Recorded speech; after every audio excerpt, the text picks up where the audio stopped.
Lunch பாக்ஸுக்கு கொஞ்சம் டிஃப்ரெண்டாகவும் ஹெல்த்தியாகவும் என்ன வெரைட்டி ரைஸ் கொடுக்கலாம்னு யோசிச்சுட்டு இருக்கீங்களா? அப்போ ரொம்ப டேஸ்டியான பாசிப்பயிர் சாதத்தை ரொம்ப ஈஸியான ப்ரிப்பரேஷன்ல செஞ்சு கொடுத்து விடலாமா? அதுக்கு ஒரு பேன்ல ஒரு 1/4 கப் பாசிப்பயிர் எடுத்து நல்லா வறுத்து எடுத்துக்க போறோம். ஒரு 5லேருந்து 10 நிமிஷத்துக்கு நல்லா வறுத்து விடுங்க மீடியம் ஃப்ளேம்ல வச்சு. அந்த பாசிப்பயிரோட கலர்லாம் இந்த மாதிரி கொஞ்சம் ப்ரௌன் கலர்ல மாறணும்.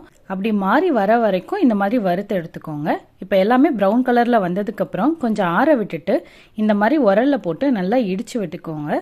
பருப்பெல்லாம் பார்த்தீங்கன்னா நல்லா உடச்சி வந்திருக்கும்.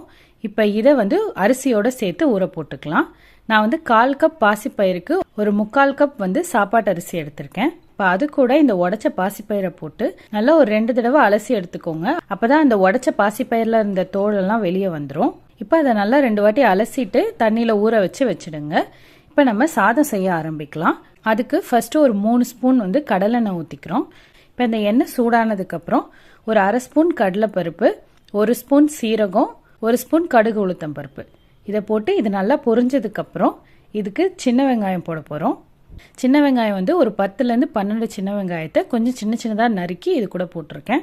அது கொஞ்சம் வதங்கி வந்ததுக்கப்புறம் இதுக்கு தேவையான உப்பு போட்டு நல்லா கிளறி விட்டுக்கோங்க. இப்போ இதில் ஒரு 8 பல்லு பூண்டை நல்லா இடித்து சேர்த்துக்கோங்க. இதில் பூண்டு ஃப்ளேவர் வர்றது ரொம்ப நல்லா இருக்கும். அதனால கண்டிப்பாக பூண்டை மிஸ் பண்ணாமல் போட்டுருங்க. இப்போ அது கூட காரத்துக்கு பச்சை மிளகா, அப்புறம் ஒரு கொத்து கருவேப்பிலை. இப்போ இதெல்லாம் போட்டு நல்லா வதங்கினதுக்கப்புறம் ஒரே ஒரு தக்காளி மட்டும் சின்ன சின்னதாக கட் பண்ணி ஆட் பண்ணியிருக்கோம். இப்போ அதையும் போட்டு நல்லா வதங்கினதுக்கப்புறம் 1/2 ஸ்பூன் மஞ்சத்தூள், 1 ஸ்பூன் காரத்துக்கு தனி மிளகாய்த்தூள், அது கூட ஒரு ஸ்பூன் மிளகுத்தூள், அப்புறம் ஒரு 1/2 ஸ்பூன் மட்டும் குழம்பு மிளகாய்த்தூள் போட்டிருக்கோம். இப்போ இந்த எல்லா மசாலாவும் போட்டு நல்லா வதக்கி விட்டுட்டு நம்ம தண்ணி ஊற்றிக்கலாம். இப்போ நான் தம் தான் போட போகிறேன். அதனால எடுத்திருக்க 1 கப் அரிசி பாசிப்பயிருக்கு நான் 3.5 கப் தண்ணி ஊற்றிருக்கேன். நீங்கள் குக்கரில் வைக்கிறதா இருந்தால் 2.5 கப் தண்ணி ஊற்றினாலே போதும். இப்போ அது நல்லா கொதிச்சு எண்ணெயெல்லாம் பிரிஞ்சு வரும்போது நம்ம ஊற வச்சிருக்க அரிசி பருப்பை தண்ணியை நல்லா வடிச்சிட்டு இது கூட சேர்த்துக்கலாம். நீங்கள் குக்கரில் வச்சு விசில் வைக்கிறீங்கன்னா ஒரு 3லேருந்து 4 விசில் வந்தாலே நல்லா வெந்துருங்க. நான் தம் போடுறதுனால இதை நல்லா கலந்து விட்டுட்டு ஒரு 20லேருந்து 25 நிமிஷத்துக்கு அப்படியே மூடி போட்டு தம் போட்டு வைக்க போகிறேன்.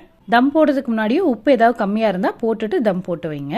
இப்போ ஒரு 20 நிமிஷம் கழிச்சு ஓப்பன் பண்ணி பார்த்தா சாதம் நல்லா உதிரியா அந்த பாசிப்பயிரும் நல்லா வெந்து வந்திருக்கோங்க. லஞ்ச் பாக்ஸ்க்கு இது கூட ஒரு உருளைக்கிழங்கு ஃப்ரையோ இல்லை எதுவுமே செய்ய முடியலன்னா 1 கப் தயிரோ கூட கொடுத்து விடுங்க. சேர்த்து சாப்பிட்டா அவ்வளோ டேஸ்டாக இருக்கும். கண்டிப்பாக ட்ரை பண்ணிட்டு எப்படி இருந்துச்சுன்னு கமெண்ட்ல சொல்லுங்க. தேங்க்ஸ் ஃபார் வாட்சிங்.